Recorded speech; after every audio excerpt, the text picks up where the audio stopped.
오늘도 우리의 예배를 받으시는 하나님, 주의 말씀을 들고 성령을 의지하며 단위에 섰습니다. 말씀을 전하는 자도 오직 성령으로, 듣는 자들도 오직 성령으로 하나님께서 원하시고 바라시는 뜻이 오해되지 아니하고 제대로 잘 전달되며 각각의 심령에 뿌리가 내려지고 열매 맺게 하기까지 일하시는 하나님의 역사를 보게 하여 주시옵소서. 많은 근심과 걱정 가운데 나온 이들이 있겠지만 저들의 문제를 내려놓고 주께서 우리에게 명하시는 음성을 들을 수 있는 영감과 능력이 있게 하여 주시옵소서. 믿음으로 헌금한 손길들이 복을 주시고 저들이 일평생 눈으로 보이고 손에 잡히는 것 때문에 근심하지 아니하도록 도와 주시옵시고 신령한 하늘의 것을 위하여 근심하며 두려워하며 순종하는 사람들이 되게 도와 주시옵소서. 예수님의 이름으로 기도하였습니다. 아멘. 하나님의 말씀은 히브리서 4장 14절에서 16절까지 말씀을 함께 같이 합독하겠습니다. 히브리서 4장 14절에서 16절까지 말씀을 함께 같이 합독하겠습니다. 함께 읽습니다. 시작. 그러므로 우리에게 큰 대제사장이 있으니 승천하신 자 곧 하나님 아들 예수시라. 우리가 믿는 도리를 굳게 잡을지어다. 우리에게 있는 대제사장은 우리의 연약함을 체휼하지 아니하는 자가 아니요 모든 일에 우리와 한결같이 시험을 받은 자로 돼 죄는 없으시니라. 그러므로 우리가 긍휼하심을 받고 때를 따라 돕는 은혜를 얻기 위하여 은혜의 보좌 앞에 담대히 나아갈 것이니라. 아멘. 우리 하나님은 주를 의지하고 따르는 자들에게 안식을 약속하신 하나님이십니다. 데살로니가전서 1장에 보면 하나님은 의를 위하여 환난과 수고와 고난을 당한 자들에게 반드시 안식으로 갚으시는 하나님이시라고 성경은 그렇게 말하고 있어요. 성경은 안식이라는 말을 꽤 많이 사용을 합니다. 창세기 1장부터 나오죠. 하나님께서 6일 동안 천지를 창조하시고 제7일째 안식하시니라 이렇게 말씀하시고, 율법에도 안식일을 구별하여 거룩하게 지키라 하는 말씀도 있습니다. 또 7년마다 한 번씩 안식년이라는 것을 이렇게 두셔서 그 안식의 의미를 계속 가르치고 계세요. 안식이라고 하는 뜻이 과연 뭘까? 말 그대로 그냥 따지면 편안히 쉰다 이런 말입니다. 편안히 쉰다. 그러니까 쉽게 이해하면 하루 종일 수고하고 이러다가 저녁에 집에 들어와서 발 닦고 쫙 퍼져 누워 있는 거. 뭐 이런 게 이제 안식이란 뜻이죠. 그런데 단순히 쉰다는 뜻만으로 있는 것이 안식이 아니고요. 쉬기는 쉬는데 어떤 쉼이냐 하면 모든 것을 다 끝낸 쉼이란 뜻이에요. 모든 것이 완전하게 된 쉼이라는 뜻입니다. 제가 언제 이런 느낌을 얻느냐? 주일날 저녁이 되면 이런 느낌을 가집니다. 오전 예배 끝나고 점심 같이 먹고 교제하고 오후 모임 끝나고 집에 딱 가면 끝났다. 이제 이런 느낌을 가지죠. 참 목사가 이상해요. 할렐루야 이래야 되는데 끝났다. 이게 있어요. 여러분들도 아마 그러지 않을까 모르겠습니다. 시험 치는 학생들이면 시험을 열심히 공부하고 시험 다 끝나면 이제 편안해지겠죠. 물론 성적이 잘 나와야 되겠지만 어쨌든 끝나면 편하죠. 숙제를 다 끝낸 학생들은 편합니다. 자기 업무를 다 끝내고 퇴근하는 사람은 마음이 편하죠.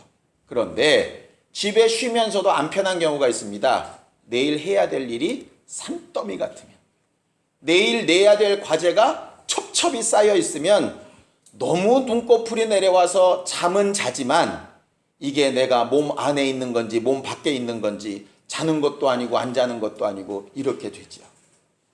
그러다 보니까 잠 못 자고 뒤척이기도 하고 이럽니다. 안식하고 싶고 쉬고 싶은데 일이 뭔가 안 끝났으면 이게 좀 찝찝하고 힘들게 되지 않습니까? 성경이 말한 안식이라고 하는 뜻이 그래서 바로 그런 뜻입니다. 모든 것을 다 마치고 아주 평안한 마음으로 그 다음을 고민할 것도 없이 쉬는 것을 가르쳐 안식이라 이렇게 말해요. 하나님이 우리에게 주시는 가장 큰 복이 뭐냐 하면 바로 그 안식이라고 하는 것입니다. 신앙생활은 그래서 이 안식이라고 하는 것을 위해서 그 안식을 얻기 위해 수고하는 것이에요. 세상 사람들이 이 세상에서 그런 안식을 찾으려고 참 노력합니다. 그래서 열심히 공부하죠. 열심히 공부해서 좋은 학교를 들어가면 뭔가 안식이 있을 줄 알죠. 근데 아시다시피 좋은 학교에 들어가면 그 다음에 또 좋은 직장에 들어가야 되는 그런 문제가 발생해서 별로 크게 안식이 안 됩니다. 옛날 같으면 이게 먹고 대학생이 되는데 요새 같으면 그게 잘 안 되는 거예요. 어떤 사람은 좀 편한 가정을 이루어 보려고 결혼을 꿈꿉니다. 근데 평안함도 분명히 있는데 그 평안함을 얻는 동시에 양가의 신경을 써야 되는 2배의 짐이 또 늘어납니다. 그러니 그것도 별로 안식은 아닌 것 같아요. 또 아이가 생기면 사랑하고 기쁩니다. 그런데 그 아이를 양육하고 키워야 되는 짐이 또 다시 새로 생기죠. 어쨌든 이 세상의 일들을 가만히 보면 뭔가 안식이 되고 좀 더 편안하고 좀 더 나은 것을 위해서 막 투자를 하고 준비하고 모으고 막 그렇게 하는데 결과적으로 뭔가를 얻고 누리고 가지게 되면 거기에 해당되는 뭔가가 또 생기더라고. 이게 안식이 생기는 게 아니고. 그래서 결국은 해봤자 쓸모없구나 이런 얘기들을 자꾸 하게 되는 겁니다. 그걸 제일 크게 고백한 사람이 누구냐면 우리들이 다 잘 아는 솔로몬이라고 하는 사람입니다. 솔로몬은 이 세상에 존재했던 역사상 왕들 가운데 가장 지혜로웠다 얘기하고 가장 부자였다 얘기하고 가장 영광을 많이 받은 왕이라고 보통 이야기를 하지요. 그런데 그 솔로몬이 쓴 전도서를 보면 그 전도서의 전체적인 내용이 뭐냐면 이 땅의 모든 수고가 결국은 헛되더라. 어떤 부분에서 헛되냐? 안식을 주지 못하더라 이 말이죠. 안식을 주지 못하더라. 사람들은 다 평안하고 안식을 가지고 싶지만 이 세상에 있는 것으로 안식이 되질 않아요. 왜냐하면 이 세상에 완성이 없으니까 그렇습니다. 그래서 사람들이 극단적인 선택을 하죠. 어렵고 힘들고 두렵고 답답하고 괴로우면 어디로 갑니까? 죽어버려야지 이렇게 갑니다. 차라리 죽음이 두려운 사람은 괜찮아요. 그런데 삶이 두려워서 죽음으로 가는 사람들이 굉장히 많이 있습니다. 문제는요. 죽음으로 끝, 말 그대로 안식, 끝, 완성, 더 이상 그 다음이 없으면 죽음이 말 그대로 안식일 수 있습니다. 그런데 성경은 분명히 육체는 죽어서 흙으로 가지만 그 육체를 움직이고 있는 나, 그 안에 있는 영혼은 절대로 끝이 아니라고 말하고 있는 거예요. 그 육체의 끝 다음에 다시 사는 것을 가르치신 이가 누구시냐면 예수십니다. 그래서 이 땅에서 잘 사는 것도 중요하고 평안한 것도 중요하고 안식하는 것도 참 중요한데요. 진짜는 뭐냐면 우리 인생이 끝난 이후에 그 영혼이 진짜 안식 가운데 있을 것인지 아니면 큰 고난과 환난 가운데 있을 것인지를 미리 좀 준비하자 하는 것이 신앙생활의 첫 번째입니다. 그리고 죽음 이후를 내가 가보지 않았는데 어떻게 아냐 하는 것 때문에 그 이후를 약속하신 그분이 이 땅에서도 그럼 내게 어떤 것으로 돕고 계신가를 체험해보자, 마치 그림자처럼 하는 것이 신앙생활이에요. 그러니 영원한 것에 대한 안식을 꿈꾸는 것도 신앙의 기본이고 그것을 이 땅에서 살면서 누리는 것도 신앙생활의 일부분이 맞습니다. 이 땅에서는 아무것도 아니고 그 나라만 보자, 이것도 절반만 얘기하는 것이고요. 그 나라에 대한 안식과 소망은 없이 여기서 잘 살자 하는 것도 신앙의 절반만 본 것입니다. 하나님께서 하나님의 말씀대로 순종하고 또 그 뜻대로 행하여 나아가는 자들에게 안식을 약속하셔서 이 땅에서의 수고가 그 나라의 안식과 연결된다고 하는 것을 이 땅에서도 보게 하셨다 이 말이죠. 보게 하셨다. 자, 성경을 좀 보죠. 히브리서 4장 11절입니다. 그 바로 앞에 있습니다. 히브리서 4장 11절입니다. 함께 읽겠습니다. 시작. 그러므로 우리가 저 안식에 들어가기를 힘쓸지니 이는 누구든지 저 순종치 아니하는 본에 빠지지 않게 하려 함이라 그랬습니다. 신앙생활은 뭐냐면 하나님의 안식에 들어가기를 수고하는 거예요. 힘쓰는 거예요. 아니, 안식에 들어가는데 뭘 힘쓰나요? 여기서부터 편안하면 얼마나 더 좋을까요? 예를 하나 들어볼까요? 직장이 없어서 6일 내내 노는 사람한테 연휴가 무슨 의미가 있을까요? 사람들이 빨간 날이 연속으로 되면 다음 주도 또 이렇게 연휴더라고요. 연속이 되면 아주 기대가 되죠. 비행기를 타볼까, 기차를 타볼까, 차를 타볼까, 배를 타볼까 막 이렇게 고민하는데 그거는 열심히 수고했던 사람이 그런 고민을 하는 거죠. 열심히 수고한 대가로 뭐가 있어야 그런 고민도 하는 거죠. 그런 수고도 없이 1년 365일을 노는 사람은 안식이라는 게 별 의미가 없어요. 실상은 없다. 결과적으로 이 땅에서 수고하고 하나님께서 약속하신 것을 위해서 막 몸부림친 자가 안식을 그 대가로 얻는 것이거든요. 그래서 힘쓰라 했습니다. 그 힘쓰는데 뭐에 대해서 힘쓰느냐? 순종치 아니하는 자의 본에 들어가지 않기 위해서 하라 이렇게 되어 있습니다. 이 순종한다는 얘기가 과연 뭘까? 그 앞을 보시면 돼요. 히브리서 3장 18절 19절입니다. 히브리서 3장 18절 19절입니다. 함께 읽습니다. 시작. 또 하나님이 누구에게 맹세하사 그의 안식에 들어오지 못하리라 하셨느뇨 곧 순종치 아니하던 자에게가 아니냐. 이로 보건대 저희가 믿지 아니하므로 능히 들어가지 못한 것이라 이렇게 되어 있습니다. 하나님의 안식에 들어가는 방법을 성경은 가르쳐 주는데 뭐라고 얘기하느냐? 순종하는 것이다 이렇게 가르쳐요. 근데 그 순종을 다른 말로 뭐라고 한다 그러죠? 믿지 아니함으로 이렇게 되어 있어요. 우리가 흔히 그런 얘기 많이 들었지 않습니까? 구약 성경에 나온 순종이라는 말은 신약 성경에 나온 무슨 단어와 같다고요? 믿음이라는 말과 같다고요. 그러니까 성경에서는 믿음과 순종을 같은 말로 치는 거예요. 같은 말. 이 같은 말인 줄을 잘 모르면 이제 실수할 때 간혹 있습니다. 전에 이제 다른 예배당 할 때요. 어떤 집사님이 아주 맛있는 국을 끓여주셨어요. 멍멍탕이요. 그 집사님이 저를 데려가시면서 물으시는 거예요. 목사님, 게 좋아하세요? 이렇게 물어서 좋아하죠. 그러면서 머리를 막 굴리는 겁니다. 그 게가 애완견일까 먹는 게일까? 굉장히 차이가 많이 납니다. 그러니까 어떤 집에 신방 갔을 때는 애완견을 무릎에 앉혀놓고 제가 설교를 한 적도 있었어요. 왜냐하면 개를 좋아한다 그러니까 개를 풀어놔가지고 개가 예배 시간에 막 돌아다니니까 무릎에 앉혀놓고 이렇게. 저는 개를 좋아하니까. 그런데 저는 또 먹는 개도 좋아하거든요. 그런데 그 양반이 만약에 애완견 얘기했는데 잘 먹습니다 이랬으면 이제 뭔가 사단이 나는 거고. 그래서 고민하고 있었는데 다행히도 먹는 거였어요. 그랬는데 문제는 뭐냐면 먹고 이렇게 열심히 먹고 있는데 어떤 집사님이 저한테 목사님 그 앞에 있는 솔 좀 집어주세요 그러는 거예요. 솔이 어딨어? 아무리 찾아봐도 솔이 없는데 칫솔도 없고 구두솔도 없고 아무 솔도 없는데 막 솔을 달래. 솔이 뭔가 나중에 봤더니 부추더라고. 부추.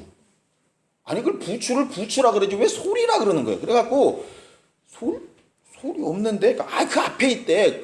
그 앞에 솔이 없는데 못 알아듣시구나. 부추요 부추 그러더라고.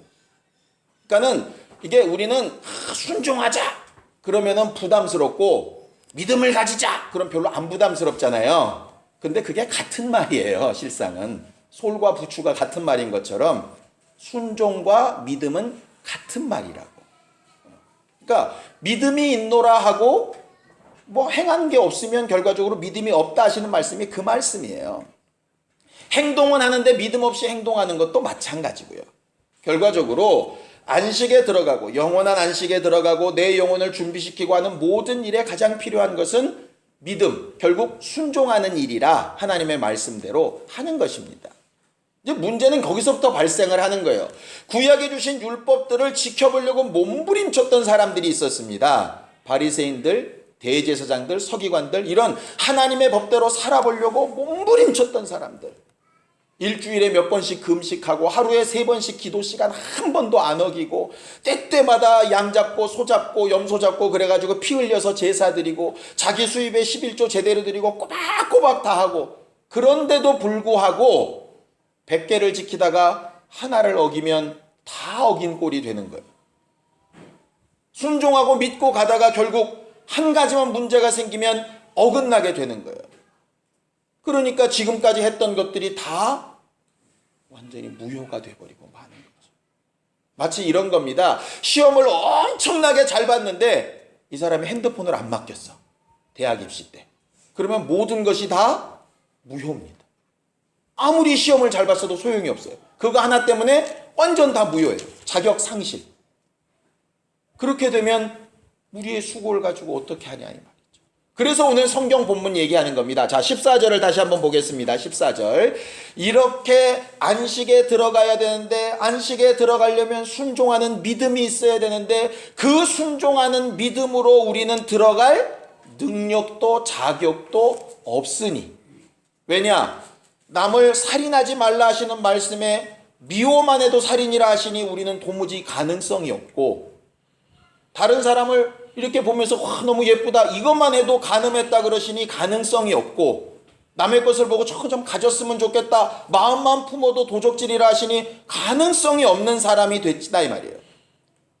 그러므로 하는 것입니다. 14절이. 자, 그 배경을 놓고 그러므로 다시 읽습니다. 14절 시작. 그러므로 우리에게 큰 대제사장이 있으니 승천하신 자 곧 하나님 아들 예수시라. 우리가 믿는 도리를 굳게 잡을지어다. 이렇게 되어 있어요. 그렇기 때문에 너희가 수고하고 힘쓰고 애쓰고 지난 한 주간도 왕이신 예수를 섬겨가면서 그의 말씀대로만 살아보려고 몸부림 치려고 마음까지는 먹었지만 실제로는 한순간도 못 살았을지라도, 그러므로 누가 필요하냐? 대제사장이신 예수가 필요하다 하는 것이죠.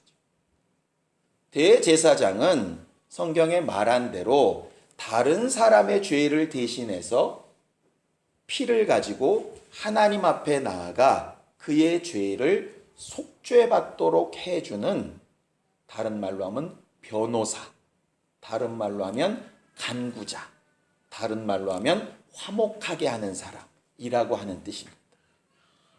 하나님이 우리에게 안식을 주고 싶고 복을 주고 싶으셔도, 마치 우리 아이들이 손이 더러우면 엄마가 아무리 아이를 사랑하고 아무리 좋은 것으로 먹이고 싶어도 그 더러운 손에는 음식을 줄 수 없는 것처럼 그것이 해결되어야 되는데, 죄를 해결하는 유일한 방법은 죄의 값은 생명이라 하시고 그 생명은 피에 있다 하셔서 누군가 그 피를 흘려주고 대신 죽어주지 아니하면, 대신 값을 치러주지 아니하면, 마치 내가 빚을 갚을 수 없을 때 누군가 내 빚을 대신 갚아주지 않으면 내가 자유할 수 없는 것처럼 누군가 그 일을 해줄 사람이 필요한데, 그걸 가르쳐서 대제사장이라 이렇게 부르는 것입니다. 그 대제사장이 1년에 한 번 하나님 앞인 지성소까지 들어가서 그 피를 뿌려서 사람들의 죄를 다 용서하게 하고 자유하게 합니다. 사람들은 문 밖에 서서 그 대제사장이 너희가 다 죄 용서함을 받았다, 하나님 앞에 들어가서 내가 말했더니 용서하신다 하더라, 그 말의 선포를 기다리는 사람들이 바로 우리들이고요. 우리들의 수고나 우리의 능력이 아니라 예수께서 그 일을 해주시는 것을 기다리는 겁니다. 수술실 앞에 가면 많은 환우의 가족들이 조마조마한 마음들로 이렇게 있습니다. 근데 조마조마한 마음만 있지 자기들이 할 수 있는 건 실상 없어요. 누가 대신해 줘야 되느냐? 그 안에 들어가 수술하는 의사가 해줘야죠. 대제사장은 마치 그와 같은 것입니다. 그 의사를 확실히 믿는 자는 아무리 걱정과 근심되는 것도 있을지라도 그래도 그 고민의 정도가 덜하겠죠. 그 의사를 믿지 못하고 저거 돌팔이 하냐? 이렇게 되면 이제 그때부터는 심각해지는 겁니다. 우리가요, 예수를 믿는다라고 하는 게 과연 뭘까? 이렇게 보면 오늘 성경 본문의 14절에 보면 우리가 믿는 도리를 굳게 잡을지어다 이렇게 되어져 있습니다. 그 믿는 도리라고 하는 도리라는 뜻이 뭔가를 봤더니 고백 이렇게 되어 있습니다. 고백. 내 입의 고백. 성경에 우리가 마음으로 믿어서 의에 이르고 입으로 시인해서 구원에 이른다 이렇게 했어요. 그러니 우리의 믿음은 결국 뭐냐 하면 의롭게 잘 살면 좋겠지만 그렇게 의롭게 잘 살아지지 못한다면 믿는 최고의 도리는 뭐냐 하면 그럼에도 불구하고 나는 예수를 의지하여 죄 사함을 얻었다는 그 고백을 굳게 잡는 것, 계속해서 고백하는 것, 그것을 의지하는 것이라고 그렇게 성경은 말하고 있는 거예요. 마치 수술 밖에 있는 사람이 그 수술한 의사가 잘할 거라고 의지하고 믿는 것과 동일한 것입니다. 동일한 것. 그것을 우리가 계속해서 고백하고 인정하고 하나님께서 그렇게 하신 결과와 능력을 보는 것이 우리의 신앙 생활이거든요. 원수는 이 부분을 방해하는 겁니다. 계속해서 의심하게 만들고 근심하게 만들고 스스로 낙심하게 만들고 포기하게 만들고 하는 것이 원수의 일이에요. 이 땅의 안식도 중요하지만 정말 중요한 것은 그 나라에 가는 그 부분을 하나님께서 약속해 놓으셨고 그 일을 위해서 우리들에게 예수를 보내주셨다는 사실을 잊지 말아야 되는 것이 결국 우리들의 신앙 생활입니다. 그 예수가 누구냐? 그 뒤에 15절을 좀 보세요. 4장 15절 함께 읽습니다. 4장 15절 시작. 우리에게 있는 대제사장은 우리의 연약함을 채울하지 아니하는 자가 아니요 모든 일에 우리와 한결같이 시험을 받은 자로 돼 죄는 없으시다 그랬어요. 그는 우리의 모든 고민이나 근심, 예를 들면 우리가 배고픈 것보다 더 많이 배고파 보셨고 우리가 아픈 것보다 더 아파 보셨고 우리가 고민하는 것보다 더 고민해 보셨어요. 그는 우리는 들어가 보지 못한 죽음에도 이르러 보셨고요. 우리가 감히 할 수 없는 세상의 모든 이들의 죄악을 다 짊어지시는 무거운 짐도 져보신 분이 바로 그분이십니다. 그때 자기의 능력과 역사와 모든 것으로 쉽게 하셨느냐? 천만에 시험을 받는 것처럼 모든 일에 우리보다 더 심한 것들을 겪고 당하시니가 그분이세요. 왜? 우리 때문에. 우리를 위해서 그 일을 감당하는 겁니다. 제가 아버님 얘기를 해서 또 죄송합니다. 지난주에 이제 일주기 예배가 있었어가지고요. 아버지가 가족을 위해서 얼마나 수고하며 사셨는지 그냥 개념으로만 이렇게 알았던 때가 있었어요. 우리 아버지는 나가서 돈 잘 벌어오는 분이야. 그렇게 생각했었습니다. 그런데 이제 잘 아시는 것처럼 제가 저희 아버지랑 한 6년 정도 같이 회사를 다닌 적이 있었지 않습니까? 회사 초창기 때요. 조그만 금융회사다 보니까 어떤 문제가 벌어지냐 하면 얼마나 작으면 예금을 받아가지고 이것을 대출을 해줬잖아요. 그런데 어느 날 갑자기 예금을 찾으러 오는 거예요. 그런데 돈을 쌓아두고 있지 않지 않습니까? 돈을 쌓아두고 있으면은 예금 이자를 못 주잖아요. 이거를 대출로 이자를 받아야 주니까. 물론 일정 부분만큼은 가지고 있지만 없는 거죠. 조그만 금융회사다 보니까 나중에 컸을 때는 다른 큰 은행들한테 이렇게 당좌 계좌를 켜가지고 거기서 그때 이렇게 막 대출을 쓰기도 했지만 몇십억씩 조그만 회사일 때는 그것도 안 됐을 때였거든요. 아버님을 아는 분들이 1억씩 2억씩 큰 돈들을 이렇게 예금해 냈다가 어느 날 갑자기 3일 뒤에 찾으러 갈게 이렇게 되면 이제 문제가 생긴 겁니다. 대출 내준 것을 걷어들일 수는 없고 이 회사가 망할 테니까. 그렇다고 다른 돈을 예금을 구할 수도 없고 그러니까 이제 고민하시다가 정말 어려울 때는요. 명동에 있는 사채시장에 가서 그 사채 하시는 아줌마한테 무릎도 꿇으셨었대요. 저는요. 에이 설마 그런데 진짜 임마 그러시더라고요. 왜? 왜 그러셨겠어요? 그때가 저보다 아마 아버지가 나이가 좀 더 있으셨을 거예요. 그 회사 하셨을 때가. 하나 때문이에요. 가족들 때문에. 예수께서 왜 그 고난을 감당하셨을까요? 왜 대제사장이 되셨을까요? 우리 때문이에요. 그렇다면 우리의 신앙생활이 그의 공로를 의지해서 어떻게 해야 될지 답이 나오지 않습니까? 자꾸 왜 구원해줬다 그러면서 이래라 저래라 하는 거요. 이거는 좀 웃긴 겁니다. 그건 하나님과 우리의 관계가 이상하게 맺어진 거예요. 또 그렇게 사랑해서 자기를 다 내어주시니까 너 왜 그것밖에 못하냐고 나를 버리거나 그렇게 치시지도 않습니다.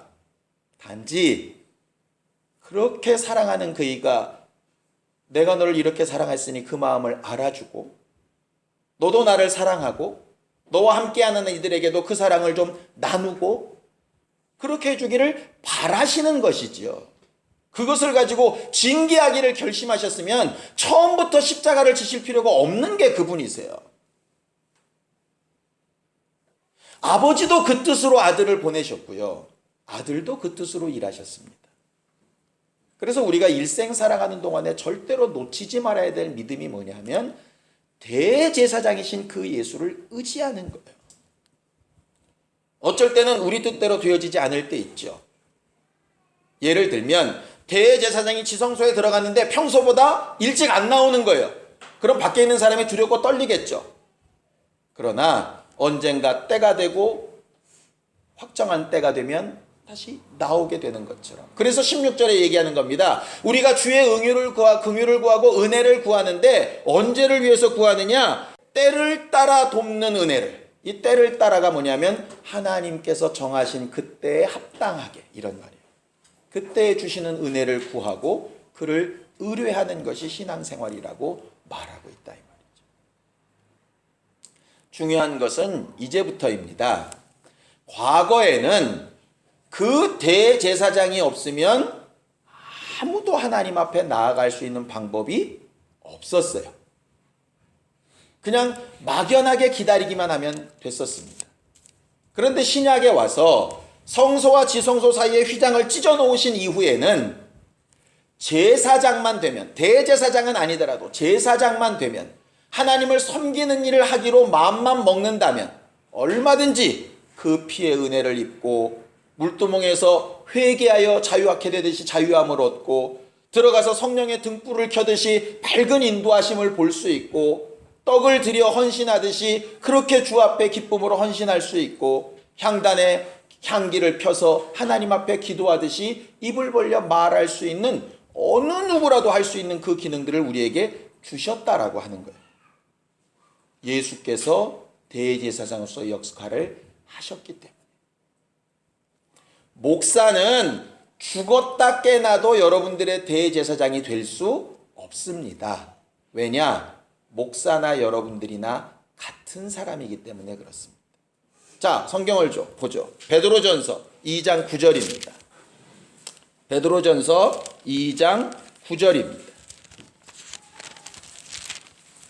함께 읽습니다. 베드로전서 2장 9절입니다.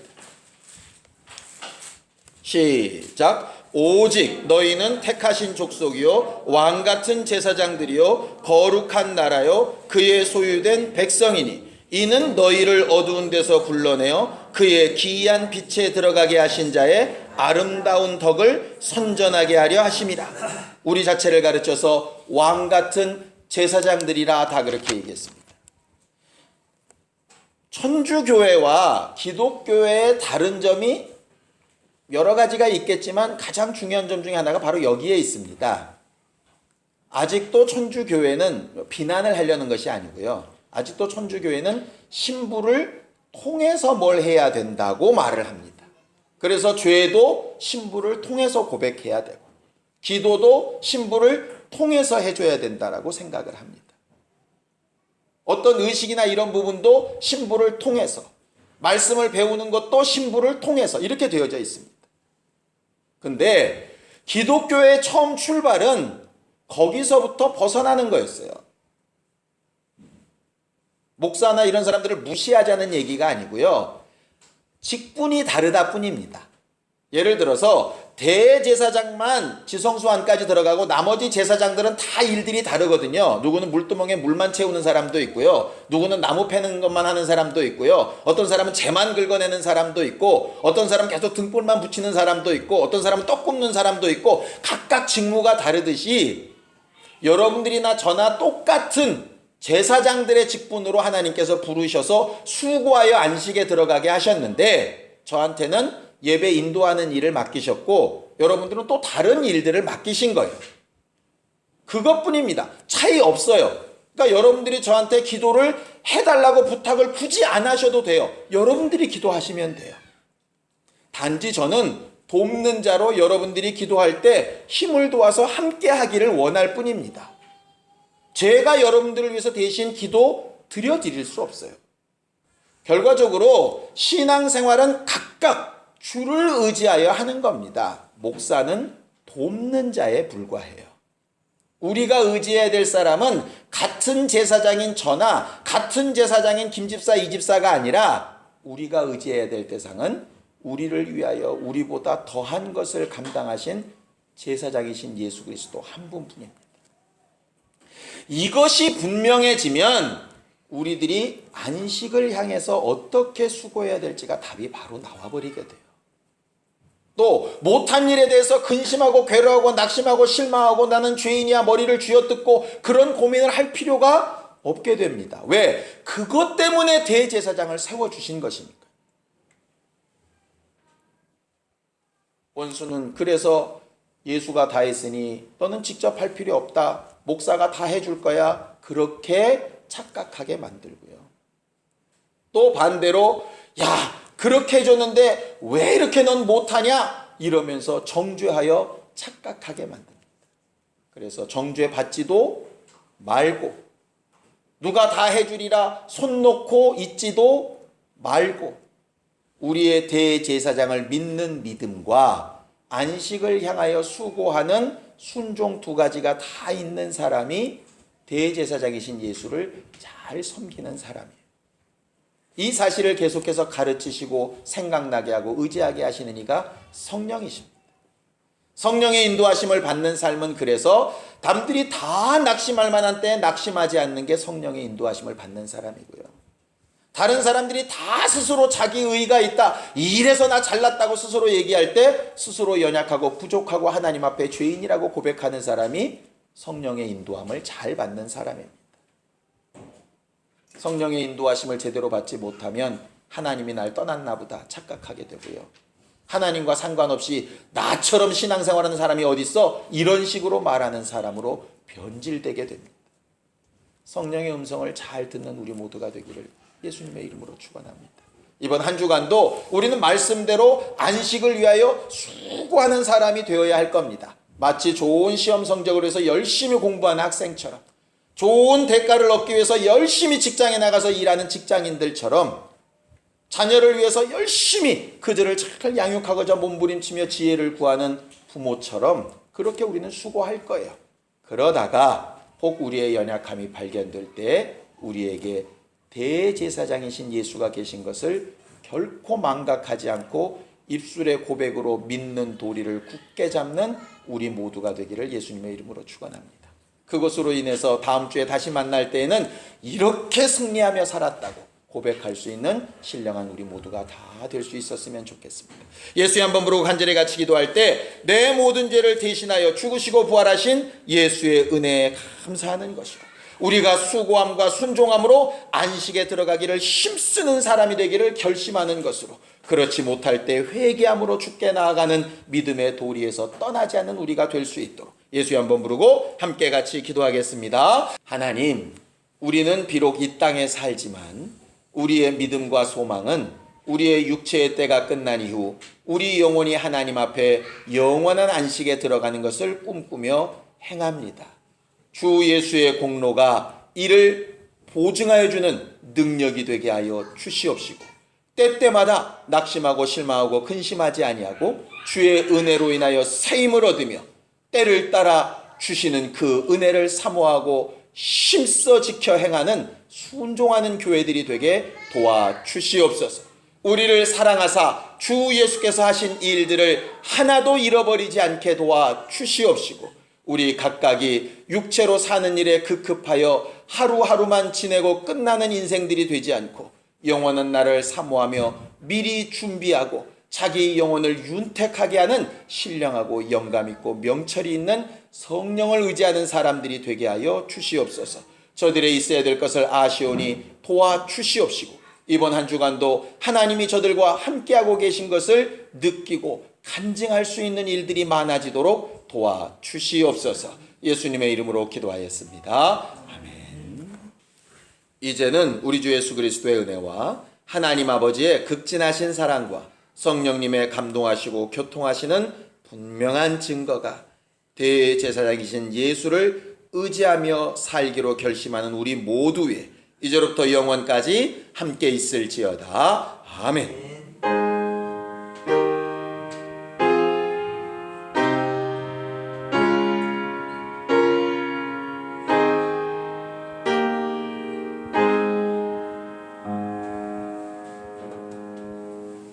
우리 예배 받으신 하나님 앞에 감사로 끝내겠습니다. 수고하셨습니다.